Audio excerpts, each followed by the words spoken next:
Hey everyone, Craig Gordon, Vice President of Prevail, and I'm joined by our President, Andrew Stafford.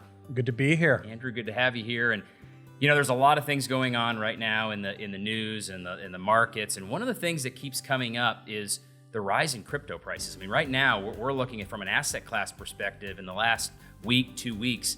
That's something that is really getting a lot of attention from a lot of people, and we're kind of seeing another resurgence here. What do you attribute to that? What are we kind of thinking about? How are we reacting to that here internally?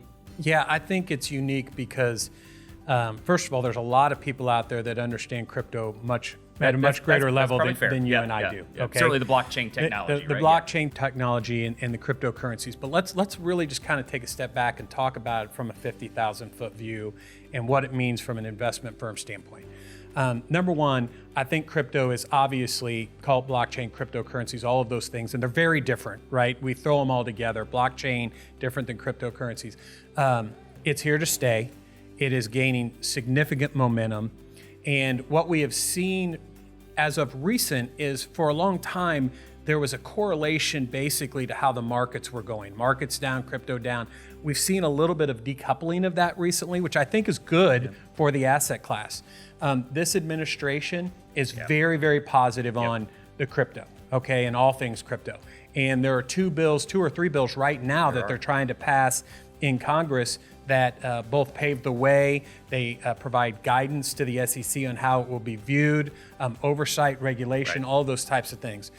One of the interesting things that I've heard today is the thought process of what the stable coin, basically as you're coming out of cryptocurrency to buy something, going into a stable coin to be able to transact, what that could mean for the U.S. Treasury, how we do business as a government and things of that nature.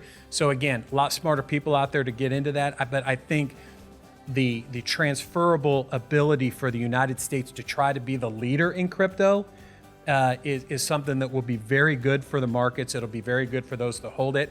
I think there's a lot of people out there that have played cryptocurrency just from a pure momentum standpoint. Sure. They don't even really know what they have. They don't know what they own. Now, there's some really smart people that do, and those guys have made a tremendous amount of wealth, playing that particular market.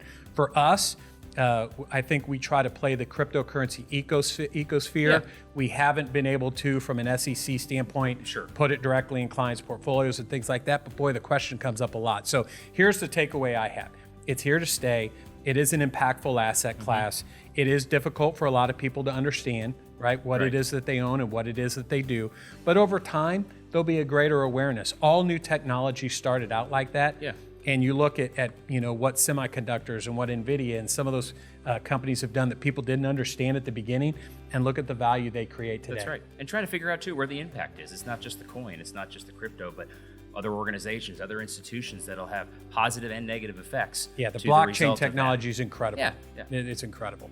So if you'd like to learn more, check us out at prevailiws.com.